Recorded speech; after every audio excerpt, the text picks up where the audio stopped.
جنہیں تعویذات کی عادت ہو جاتی ہے نا، وہ لکھ کے لٹکا لینے کو کافی سمجھ لیتے ہیں، حالانکہ قرآن آیات کے خود پڑھنے کا جو اثر ہے وہ لکھ کے لٹکانے کا نہیں ہے۔ ایسا سمجھتے تھے یہ ساری شکلیں باہر کی ہیں، عمل اندر کی شکل ہے۔ جب تک اندر کی مایا سے عمل نہ ہوگا اس وقت تک اندر کا نظام متاثر نہیں ہوگا۔ ساری چیزیں، سارے طریقے خارجی ہیں، صرف عمل داخلی چیزیں، سب چیزیں خارجی ہیں۔ تو میں نے عرض کیا سواری بیٹھتے ہیں، سواری دعا پڑھ لیتی ہے، حالانکہ سواری کے دعا پڑھنے سے نہیں ہو تو سوار کے دعا پڑھنے سے حفاظت ہوگی۔ کہیں لکھ کر لٹکا لیتے ہیں، کہیں گاڑی سے ہی آواز آ جاتی ہے دعا کی۔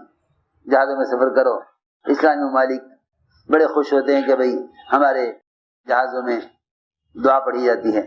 نہیں، کوئی آدمی بذات خود سب کو دعا پڑھا دے تو یہ تذکیر ہوگی سب کے لیے، اس کا اثر ہوگا، اس سے حفاظت کا وعدہ ہوگا۔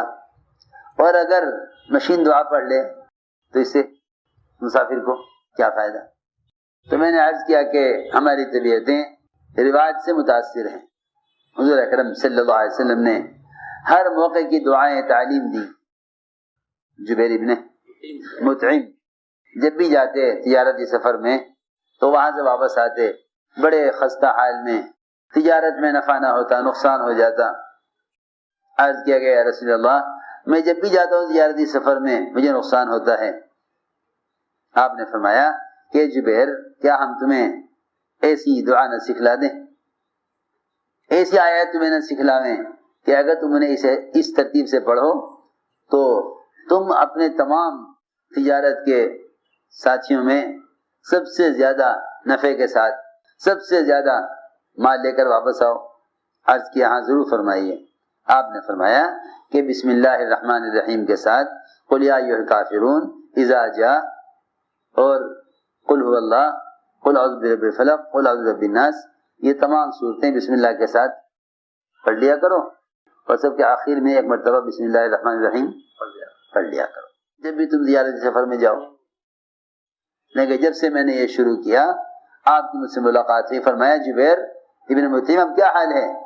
میں نے عرض کیا کہ جب سے میں نے یہ پڑھنا شروع کیا میں اپنے تمام ساتھیوں میں سب سے زیادہ نفع لے کر واپس ہوتا ہوں، سب سے زیادہ نفع لے کے واپس ہوتا۔ جب مادی اسباب کا یقین دلوں پر چھا جاتا ہے تو دعاؤں کا مزاج ختم ہو جاتا ہے۔ میں یوں کروں گا تو یوں ہو جائے گا، میں یوں کروں گا تو یوں ہو جائے گا، میں یوں کروں گا تو یوں ہو جائے گا، اور اللہ تعالیٰ ایسے موقع پہ لا کر نقصان میں ڈالتے ہیں کہ ساری اسکیمیں رکھی رہ جاتی ہیں۔ اس لیے کوئی موقع ایسا نہیں جہاں کے لیے حضور اکرم صلی اللہ علیہ وسلم نے دعا نہ بتائی ہو۔ سفر کی دعائیں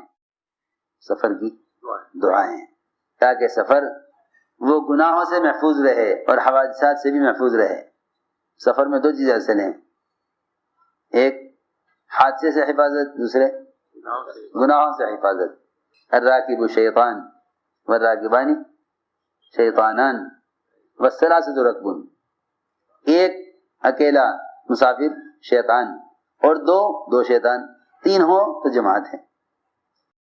تو میں نے عرض کیا کہ سفر کی دعاؤں کا اہتمام زیادہ کیا کرو، کیونکہ فرمایا کہ السفر قطعۃ من النار، سفر قطعۃ من النار، یہ سفر جہنم کا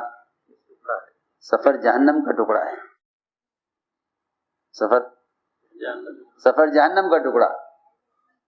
حضرت عثمان نے فرمایا کہ اگر یہ حدیث نہ ہوتی تو میں اسے الٹ دیتا، اگر یہ حدیث نہ ہوتی تو میں اس کو الٹ دیتا، کیونکہ اللہ کے نبی نے اسی طرح فرمایا تو یہی زیادہ صحیح ہے۔ اگر یہ حدیث نہ ہوتی تو میں یہ کہتا کہ سفر جہنم کا ایک ٹکڑا نہیں بلکہ جہنم سفر کا ایک ٹکڑا ہے۔ حدیث نہ ہوتی تو میں کیا کہتا؟ جہنم سفر کا ایک ٹکڑا ہے۔ اگر حدیث نہ ہوتی تو میں اس کو الٹ دیتا، یہ کہتا کہ جہنم سفر کا ایک ٹکڑا ہے، کیونکہ حدیث ہے کہ سفر جہنم کا ایک ٹکڑا ہے۔ اگر حدیث نہ ہوتی تو میں یہ کہتا کہ نہیں بلکہ جہنم سفر کا ایک ٹکڑا ہے۔ اس لیے کسی بھی طرح کی سواری ہو، اس سواری کو ہمیشہ اللہ کے قبضے میں یقین کرنا چاہیے، ہمیشہ اللہ کے قبضے میں یقین کرنا چاہیے۔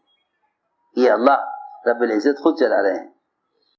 جہاز میں سفر کر رہے تھے، ایسے طوفان آ گیا، ایسا طوفان کہ سارے جہاز والے چیخنے لگے، اب گرا اب گرا۔ تو وہ عرب پائلٹ تھا، آگے پوچھے کیا کریں؟ ہم نے کہا کہ تم نے جہاز کے اڑنے کے لیے جتنا تمہارا مشینی نظام ہے تم نے صرف اسی کو سمجھا نا، قرآن کی وہ آیتیں کیوں نہیں یاد کرتے جس میں اللہ نے فرمایا کہ جتنی بھی چڑیا سے لے کے راکٹوں تک آسمان اڑنے والی چیزیں ہیں ان کو تنے تنہا اللہ ہی تھامے ہوئے ہیں۔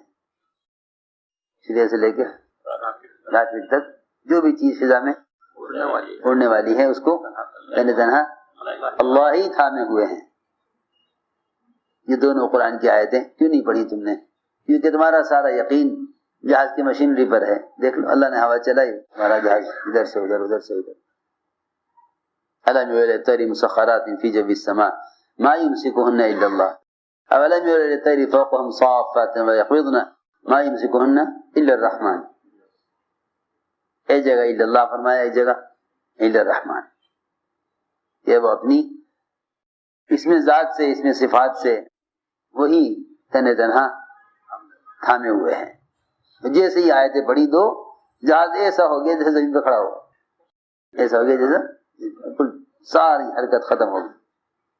بات یہ ہے کہ سفر کی دعاؤں کو اہتمام سے پڑھا کرو، ورنہ یہ اونٹ کی سواری پر شیطان سوار ہوتا ہے۔ اگر دعا کا اہتمام نہ کیا جائے، اونٹ کی سواری ہوا کرتی تھی، اور کیونکہ اونٹ بنا ہی شیطان کے خلاصے سے ہے، اس لیے ساری حرکتیں اونٹ کے اندر شیطان والی ہیں۔ کینہ اس کے اندر، غصہ اس کے اندر، بدلہ اور انتقام کا مزاج اس کے اندر،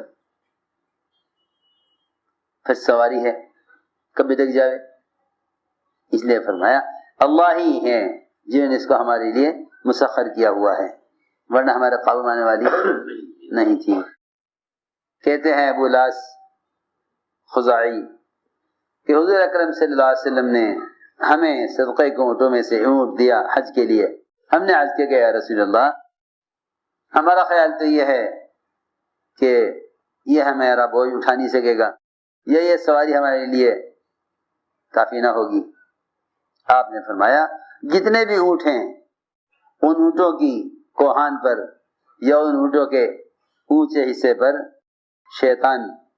ایک شیطان مسلط ہوتا ہے، لہذا تم اللہ کا نام لے لیا کرو جب ان سواریوں پر سوار ہوا کرو، جیسا اللہ نے تمہیں حکم دیا ہے کہ یہ تم سواری پر سوار ہوا کرو، دعا پڑھ لیا کرو، پھر اللہ رب العزت اس کو تمہارے لیے ایسا تابع کر دیں گے کہ تم جس طرح چاہو ان سے خدمت لو۔ فرمایا کہ پھر اللہ کے حکم سے یہ سواری تمہیں اٹھاوے گی۔ ابن عباس فرماتے ہیں رضی اللہ عنہما کہ حضور اکرم صلی اللہ علیہ وسلم نے ان کو اپنی سواری پر پیچھے بٹھایا۔ جب آپ سواری پر سیدھے ہو کر بیٹھ گئے، آپ نے 3 مرتبہ اللہ اکبر اللہ اکبر اللہ اکبر فرمایا، اور 3 مرتبہ سبحان اللہ فرمایا، اور 1 مرتبہ لا الہ الا اللہ فرمایا۔ پھر آپ سواری پر بیٹھنے کے بعد سواری کے اوپر لیٹ گئے، یعنی آگے کی طرف جھک گئے سینے کے بل۔ پھر آپ مسکرائے، ہنسے آپ، پھر ابن عباس کی طرف متوجہ ہوئے، فرمایا کہ جو بندہ اپنی سواری پر سوار ہوتا ہے اور اس طرح دعا پڑھتا ہے، اس طرح میں نے دعا پڑھی ہے، اللہ تعالیٰ اس کی طرف متوجہ ہو کر اس طرح ہنستے ہیں جس طرح میں تمہاری طرف دیکھ کر ہنسا ہوں۔ اللہ اس طرح مسکراتے ہیں دیکھ کر، خوش ہوتے ہیں کہ میرے بندے نے دعا مانگی، میں نے سواری اس کے لیے مسخر کر دی، اس پر اللہ خوش ہوتے ہیں۔ ابو اسامہ اپنے والد سے نقل کرتے ہیں کہ میں آپ کا ردیف تھا، ردیف کہتے ہیں سواری پر ساتھ بیٹھنے والے کو، ہمارے اونٹ کو ٹھوکر لگی تو مجھے غصہ آیا، میں نے شیطان کو گالی دی، میں نے شیطان کو کہا ہلاک ہو جاوے شیطان۔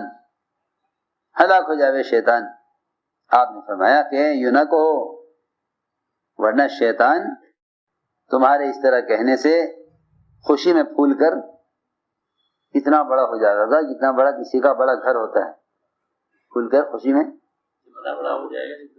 ہاں کسی کا بڑا گھر ہوتا ہے، بڑے گھر کی طرح ہو جائے گا شیطان پھول کر خوشی میں کہ اچھا میں نے گرایا اس کو، ٹھوکر میں نے لگائی، خوش ہو جائے گا شیطان. ہم پتہ نہیں کتنی چیزیں ایسی پیش آتی ہیں کہ ایسے شیطان کو گالی دے کے فائدہ ہو جاتے ہیں. میں نے کہا تعیس الشیطان، آپ نے فرمایا کہ یوں مت کہو، اگر تم ایسا کہو گے تو شیطان خوشی میں پھول کر گھر سے زیادہ بڑا ہو جائے گا اور یوں کہے گا کہ میری طاقت ایسی ہے کہ میں نے اس کی سواری کو ٹھوکر لگا دیا، گرا دیا. لیکن کہو بسم اللہ، ٹھوکر لگے تو بسم اللہ کہو. بعض لوگوں کی عادت ہوتی ہے اچانک بریک کر آ گیا، اچانک کوئی بات، بسم اللہ بسم اللہ بسم اللہ. اللہ تعالیٰ فوراً حفاظت فرماتے ہیں. اور جب ذرا ہائے ہائے کرتے ہیں نا، ہائے ہائے، جس کام میں فوراً بسم اللہ کہہ دو اللہ تعالیٰ کی قدرت فوراً آڑے آ جاتی ہے حفاظت کے لیے. فرمائیں یوں نہ کہو، بلکہ یہ مت کہو شیطان نے یہ کر دیا، یہ کہو بسم اللہ. جیسے تم بسم اللہ کہو گے شیطان تمہارے بسم اللہ کہنے سے سکڑ کر چھوٹا ہو کر مکھی کی طرح ہو جائے گا. انس بن مالک فرماتے ہیں کہ حضور اکرم صلی اللہ علیہ وسلم جب کسی زمین میں اونچی جگہ پر چڑھتے تو فرماتے اللہم لک الشرف وعلی کل شرف، اے اللہ آپ ہر بلند جگہ سے زیادہ بلند تر ہیں، آپ ہر بلند جگہ سے زیادہ بلند ہیں اور آپ کا ہر حال میں شکر ہے. ایک روایت میں ہے حضرت انس فرماتے ہیں کہ جب ہم کہیں اترتے ٹھکانہ، کہیں کسی منزل پر اترتے تو ہم کجاوے کھولتے ہوئے بھی تسبیح پڑھتے رہتے تھے زبان سے. عوف کہتے ہیں کہ عبداللہ بن مسعود رضی اللہ تعالیٰ عنہ جب اپنے گھر سے نکلتے تو یہ کہتے ہوئے نکلتے بسم اللہ توکلت علی اللہ لا حول ولا قوت الا باللہ. کعب قرظی کہتے ہیں کہ قرآن میں اس کا حکم ہے ارکبوا فیہا بسم اللہ، یعنی جب تم سواری پر سوار ہو تو بسم اللہ کہہ لو، ارکبوا فیہا بسم اللہ. وقال ارکبوا فیہا بسم اللہ مجراہا مرساہا، کہ جب سواری پر سوار ہو تو بسم اللہ کہہ لیا کرو. یہ قرآن میں اس کا حکم ہے ارکبوا فیہا بسم اللہ. اور کہو علی اللہ توکلنا. وقال ارکبوا فیہا بسم اللہ مجراہا مرساہا، کہ جب سواری پر سوار ہو تو بسم اللہ کہہ لیا کرو. یہ قرآن میں اس کا حکم ہے. صحابہ کرام مسجدوں میں کس چیز کو ناگوار اور نامناسب اور برا سمجھتے تھے، حضور اکرم صلی اللہ علیہ وسلم اور آپ کے صحابہ کیا چیزیں مسجد کے لیے نامناسب سمجھتے تھے. فرماتے ہیں ابو سعید خدری رضی اللہ تعالیٰ عنہ کہ ہم بیٹھے ہوئے تھے ابو سعید خدری کے ساتھ. فرماتے ہیں کہ ہم ابو سعید خدری کے ساتھ تھے اور وہ حضور اکرم صلی اللہ علیہ وسلم کے ساتھ تھے. اچانک ہم مسجد میں داخل ہوئے، دیکھا کہ ایک آدمی مسجد میں بیٹھا ہوا ہے، اپنے دونوں ہاتھوں کی انگلیوں میں ڈال کر اور دونوں ٹانگیں پکڑ کر، جو ہمارے فجر کے بانے بیٹھنے کا معمول ہے نا لوگوں کا،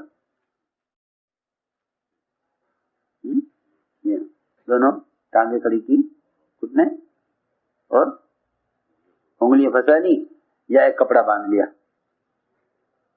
ایک رومال گرا لگا کے رومال باندھ لیا اور دونوں انگلیاں ڈال کر دونوں ہاتھ باندھ کر بیٹھ جاتے ہیں. آپ نے اس آدمی کی طرف اشارہ کیا، اس کو منع کیا کہ ایسا نہ کر، نہ کپڑا باندھ کر بیٹھ ٹانگوں میں اور نہ انگلیوں میں، ایسے انگلیاں ڈال کر دونوں ٹانگوں میں ملا کر.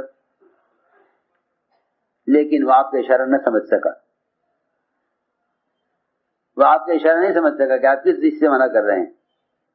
چنانچہ آپ متوجہ ہوئے ابو سعید خدری رضی اللہ عنہ کی طرف اور یہ فرمایا کہ جب تم میں سے کوئی شخص مسجد میں ہو تو وہ ہرگز اپنی انگلیوں کو انگلیوں میں ڈال کر اور گھٹنے کھڑے کر کے اس طرح نہ بیٹھے، اس لیے کہ یہ شیطان کا عمل ہے، یہ شیطان کا عمل ہے، یہ شیطان کا عمل ہے. ہرگز تشویق نہ کرے. انہیں کہ تشویق کہتے ہیں انگلیوں کو انگلیوں میں ڈال کر ہاتھ باندھ کر بیٹھنا. فرمایا کہ تمہیں سے ہر شخص نماز کے حکم میں ہے جب تک وہ مسجد میں نماز کے انتظار میں ہے. یہاں تک کہ مسجد سے نکلے جب تک مسجد میں رہے گا نماز کے حکم میں رہے گا. تو اس لیے نماز کے حکم ہونے کی وجہ سے شیطان کی حرکت نہ کرے. ابوبکر صدیق فرماتے ہیں رضی اللہ عنہ کہ جب حضور اکرم صلی اللہ علیہ وسلم نے خیبر کو فتح کر لیا تو وہاں مال غنیمت میں اس خیبر کے قلعے سے بہت سا لہسن اور پیاز. چنانچہ صحابہ ٹوٹ پڑے صحابہ لہسن پہ.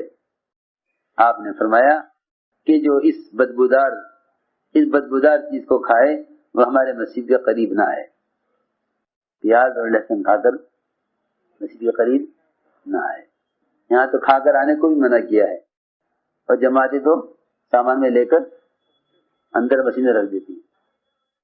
فرماتے ہیں عمر رضی اللہ تعالیٰ عنہ انہوں نے خطبہ دیا جمعہ کے دن اور خطبے میں فرمایا جمعہ کے خطبے میں اے لوگو تم پیاز اور لہسن کھاتے ہو اور یہ دونوں بدبودار اور بری چیزیں. اور میں نے دیکھا ہے حضور اکرم صلی اللہ علیہ وسلم کو جب آپ کو اس کی بو آتی کسی کھانے والے کی ڈکار سے یا کسی کھانے والے کے منہ سے جب آپ کو اس کی بدبو آتی تو آپ حکم دیتے اس آدمی کو مسجد سے نکال کر اس کو بقی پہنچا دیا جاتا. مسجد سے نکال کر بقی, حالانکہ بقی کتنا دور مسجد سے دور بقی, آپ بقی کے قبرستان میں پہنچا دیتے اس کو کہ مان لے جاؤ اسے مسجد سے نکال دو. چنانچہ اس کو مسجد سے نکال لیا جاتا بقی کی طرف. پھر آپ نے فرمایا جو تم میں سے یہ دو چیزیں کھائے پیاز اور لہسن اس کو چاہیے کہ پکا کر اس کی بدبو کو مار دے. عبداللہ بن عمر فرماتے ہیں رضی اللہ عنہما حضور اکرم صلی اللہ علیہ وسلم بیان فرما رہے تھے ایک دن مسجد میں. اچانک آپ نے دیکھا کہ مسجد کی قبلے کی دیوار پر کسی نے تھوکا ہوا ہے. آپ سخت ناراض ہوئے, سخت غضبناک ہویا. پھر آپ نے اس کو صاف کیا, کھرچا آپ نے اس کو, اور یہ فرمایا راوی کہتے ہیں صحابی کہ مجھے یہ بھی یاد ہے کہ آپ نے اس کی جگہ زعفران منگا کر مسجد کی دیوار پر لگایا اور یہ فرمایا کہ اللہ رب العزت تم میں سے ہر آدمی کے بالکل سامنے ہوتے ہیں جب وہ نماز پڑھتا ہے, لہذا اس کو چاہیے کہ نہ وہ سامنے کی طرف تھوکے اور نہ دائیں طرف تھوکے, کیونکہ دائیں طرف فرشتہ ہوتا ہے اور سامنے اللہ تعالی سامنے ہوتے ہیں بالکل نماز پڑھنے والے کے. ایک روایت میں ہے کہ آپ لوگوں کی طرف متوجہ ہے بہت غصے کے ساتھ, اور یہ فرمایا کیا تم میں سے کوئی آدمی اس بات کو پسند کرے گا, کیا تم میں سے کوئی آدمی اس بات کو پسند کرے گا کہ اس کے سامنے کوئی آئے